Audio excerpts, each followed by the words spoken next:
नमस्ते, मैं Kumar Utpal, Limca book of world record holder, 30 पुस्तकों के लेखक। आज मैं शुरू करने जा रहा हूँ condition of women in Maurya dynasty.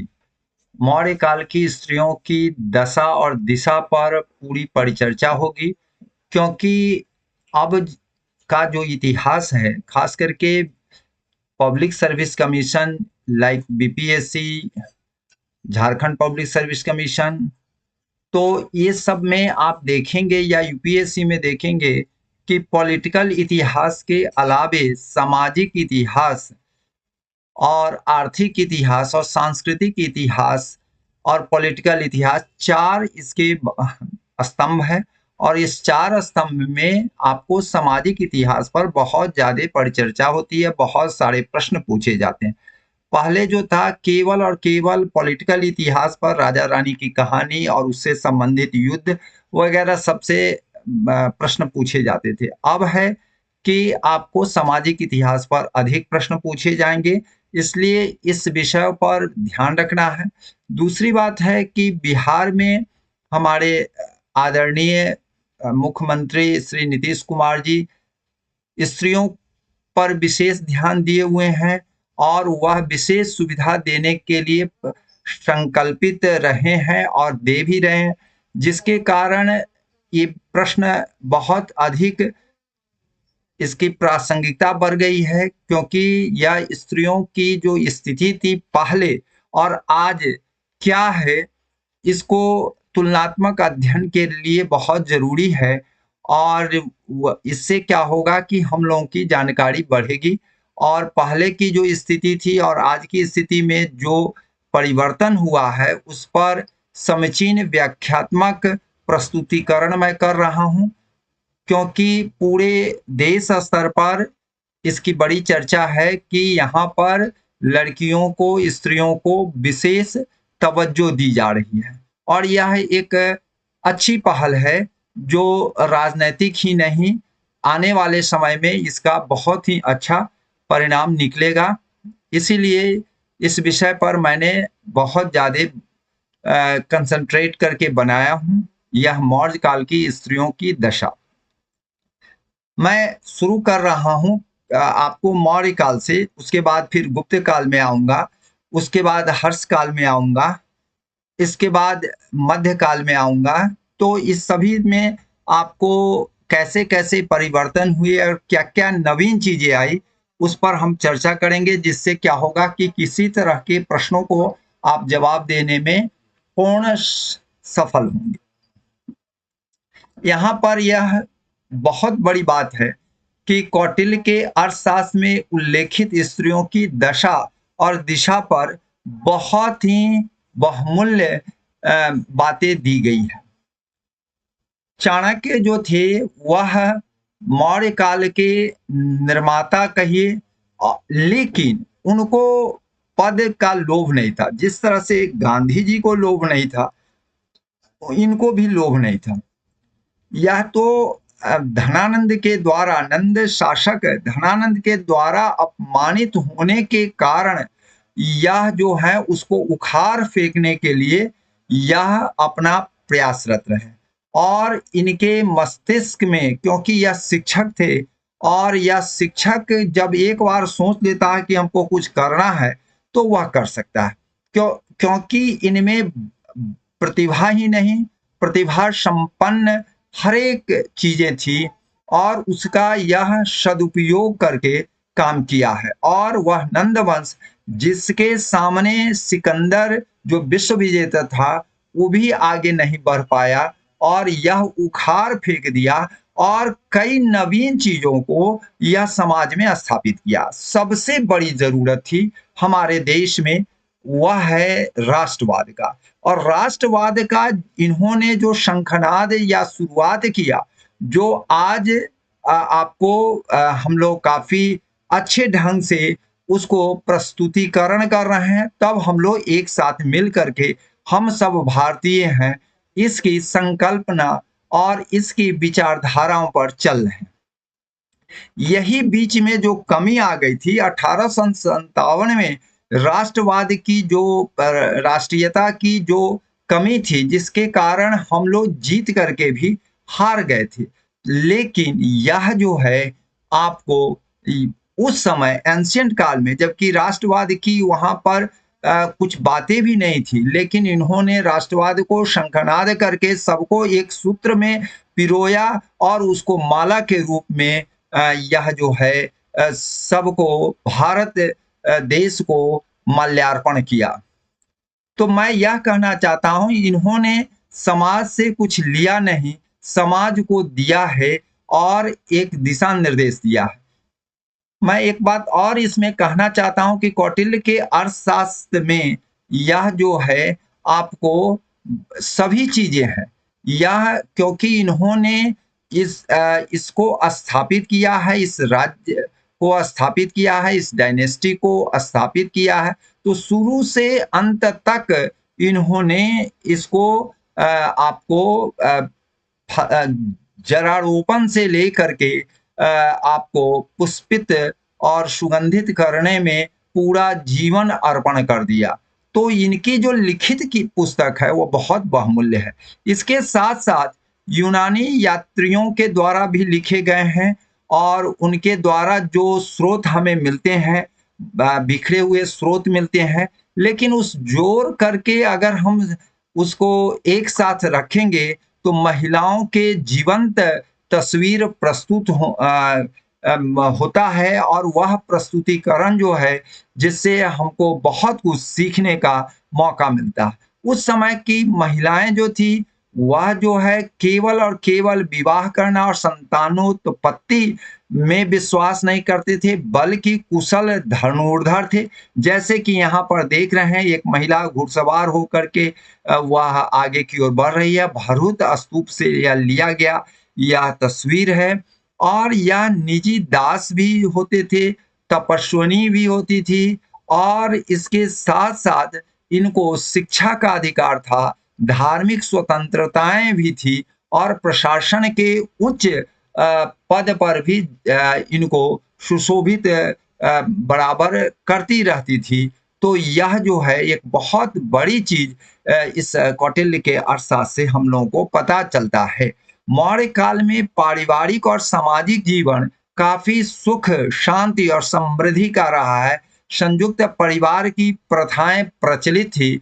इसके बारे में और भी हम जानकारी आपको देंगे जो बहुत बहुमूल्य है और विभिन्न परीक्षाओं में आपको पूछे जाएंगे। वह क्या क्या है उसको आद्योपांत हम आपको चर्चा कर रहे हैं, जो बहुत ही बहुमूल्य है। स्त्रियों की दशा के बारे में मैंने आपको बताया था कि उस समय बहु विवाह भी कुछ होते थे, लेकिन एकात्मक विवाह में एक स्त्री पुरुष का संबंध ही अधिक होते थे। लेकिन कुछ कुछ कारणों से कभी कभी अंतरवर्णीय विवाह भी होते थे, जिसमें अनुलोम और प्रतिलोम। अनुलोम का मतलब है पुरुष उच्च वर्ण के होंगे, कन्या निम्न वर्ण के, और प्रतिलोम मीन्स प्रति मीन्स उल्टा। तो प्रतिलोम में पुरुष निम्न जाति के और कन्या उच्च वर्ग।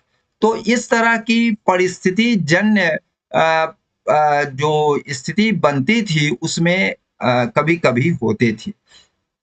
यहाँ पर जिस तरह से वैदिक काल में अष्ट विवाह था, उसी तरह से इन्होंने भी, चाणक्य ने अष्ट विवाह की चर्चा किया है, जिसमें ब्रह्म विवाह, समान वर्ण विवाह होते थे, कन्या का मूल्य देकर के विवाह किया जाता था। दैव विवाह में यज्ञ करने वाले जो व्यक्ति होते थे उनको अपने कन्या को देते थे और दक्षिणा सहित देते थे और विवाह होता था। आर्य विवाह में कन्या के पिता को वर को एक जोड़ी बैल प्रदान करता है। प्रजापति विवाह बहुत ही अच्छा था, जिसको आजकल आदर्श विवाह हम लोग कहते हैं आधुनिक काल में, बिना लेन देन के योग्य वर से विवाह। और यह चार विवाह जो था, यह अर्थशास्त्र के अनुसार धर्म संगत माने जाते थे। मीन्स इसको सभी लोग मानते थे और उचित था। लेकिन अभी जो अब हम चार वर्णन करने जा रहे हैं, यह अंतिम चार जो है अधार्मिक है। अधार्मिक का मतलब है असुर विवाह। कन्या को उसके माता पिता से खरीद लिया जाता है, यह निकृष्ट माना जाता है। जैसे राजा दशरथ और कैकेयी का विवाह जो हुआ वह असुर विवाह हुआ था, जिसके कारण आप देख रहे हैं राम जैसे भगवान राम जैसे आपको पुत्र होते हुए भी आपको दशरथ को काफी कष्ट झेलना पड़ा, इसी कारण से, क्योंकि यह असुर विवाह था। गंधर्व विवाह जो है दुष्यंत और शकुंतला का विवाह, ये बहुत ही बढ़िया था, प्रेम संबंधों के आधार पर था। राक्षस विवाह जो था पराजित राजा की पुत्री, बहन और पत्नी से उसकी इच्छा के विरुद्ध किया जाता था, जो मध्यकाल में काफी हुए हैं। पैशाच विवाह जो है यह जो है आपको विश्वासघात के द्वारा किया जाता था, और यह विश्वासघाती जो है आजकल बहुत शुरू हो चुके हैं, ठीक है ना, आधुनिक काल में यह शुरू हो गया है। तो इस तरह से 8 तरह के विवाह होते थे। अब यहाँ पर एक बात आती है कि पुनर्विवाह होते थे या नहीं। तो पुनर्विवाह होते थे और नियोग की प्रथा थी। अब नियोग क्या है? तो पति द्वारा बच्चा पैदा करने में सक्षम नहीं होने पर अपने देवर, उच्च कोटि के ब्राह्मण से गर्भाधान कराने की प्रथा का प्रचलन था, जिसको नियोग कहा जाता था। अर्थशास्त्र में सती प्रथा के प्रचलित होने के प्रमाण नहीं मिलता है, कहीं नहीं मिलता है। यह आपको गुप्त काल में एक घटना है, और वो भी अभिलेख में है, एरण अभिलेख में है, लेकिन यहाँ पर ऐसा नहीं है। लेकिन यूनानी लेखक उत्तर पश्चिम में सैनिकों की स्त्रियों के सती होने का उल्लेख किया है, लेकिन यह पूर्ण रूपेण मान्य नहीं है। गणिकाओं या वेश्याओं की क्या स्थिति थी? तो उस समय आपको बताते थे गणिकाओं का उल्लेख मिलता है, स्वतंत्र रूप से गणिका वेश्यावृत्ति करती थी, और वह जो है उनको रूपा जीवा कहा जाता था। रूप पर जो आश्रित जीव है उसको रूपा जीवा कहा जाता था। इसमें राज्य को राजस्व प्राप्त होती थी, और यह आय का 30% राजा को दिया जाता था। यह जो है यह राजा इसीलिए इसको संरक्षण देते थे। अनेक स्त्रियां रूपजीवा जो थी वह गुप्तचरी का भी काम करती थी। गणिका अध्यक्ष जो होती है, गणिकाओं का अध्यक्ष होती थी। गणिकाओं से गुप्तचरी का काम लिया जाता था, यह मैं कई बार बतला दिए हैं। रूपा जीवा के बेटे को रंगोपजीव या सार्वजनिक अभिनेता बनने के लिए प्रशिक्षित किया जाता था। गणिका की संपत्ति के उत्तराधिकारी में बेटे की कोई भी भूमिका नहीं होती थी। अब स्त्रियों की विशेष दशा क्या थी? अस्त्राध्यक्ष जो है महिलाओं के नैतिक आचरण को देखने वाला अधिकारी होता था। अस्त्राध्यक्ष घर में रहने वाली जो सामान्य महिला है और अधिकतर महिलाएं जो होती थी वह चंद्रमात स्त्रियां होती थी, और उनका नाम एक और नाम आता था अनुक आश्री। अनुक आश्री कहलाती थी, और यह चंद्रमात स्त्रियां के बारे में आपसे पूछे जाएंगे। यह टर्म्स जो है आपको मौर्य काल में वर्णित है, और इसलिए इसको ध्यान में रखिएगा। प्रेक्षागृह नृत्यशाला जहां होते थे वहां महिलाएं जाती थी, और इसीलिए उसको रंगोपजीवानी कहते थे। जैसे रंगोपजीव जो है वह जो है पुरुष के लिए है, और महिलाएं जाती थी तो रंगोपजीवानी कहा जाता था। चंद्रगुप्त का जो सेवक और निजी रक्षक के रूप में मुद्रा राक्षस पुस्तक में लिखा हुआ है कि सोनोत्तर नामक पात्र का उल्लेख द्रष्टव्य है। यह चंद्रगुप्त के सेवक और निजी रक्षक के रूप में यह महिला है, जिसको आप देख रहे हैं यहाँ पर। यह जो है हर हमेशा राजा के की रक्षा में रहती थी, और यह मुद्रा राक्षस जो है यह बहुत महत्वपूर्ण है, और यह विशाख दत्त प्रणीत है, विशाख दत्त के द्वारा लिखी गई है। यह बहुत ही अच्छी पुस्तक है, तो यह प्रमाणिक पुस्तक है, इसलिए इसको मानना जरूरी है। सोनोत्तर में राजा की निजी रक्षक को सोनोत्तर कहा जाता था मुद्रा राक्षस की पुस्तक में। मैं आपको बता रहा हूं कौटिल्य के अर्थशास्त्र में मोक्ष का मतलब तालाक था। विधवा विवाह प्रचलित था। कुछ विधवाएं स्वतंत्र रूप से जीवन यापन करती थी, जिनको छंदवासिनी कहा जाता था। तो ध्यान रखिएगा, छंदवासिनी टर्म अगर पूछे जाएंगे तो आप समझिए कि वह छंदवासिनी मीन्स वह निर्विघ्न होकर के वह अपना स्वतंत्र रूप से अपना जीवन यापन करती थी, उसको छंदवासिनी कहा जाता था। कौटिल्य के अर्थशास्त्र में कहा गया है 2 प्रकार के तपस्वी हैं, जिसमें प्रथम परिव्राजिका हैं, जिसको ब्राह्मण जाति की महिलाएं होती थी, और दूसरा जो है विधवाएं, दूसरा जो है भिक्षुणियां होती थी। भिक्षुणियां जो है मुंड को छिलवा करके रहती थी, इसलिए उसको मुंडा भी कहा जाता था। जो जैन धर्म और बौद्ध धर्म के विधर्मी थी, उन्हीं के बारे में यह लिखा गया है।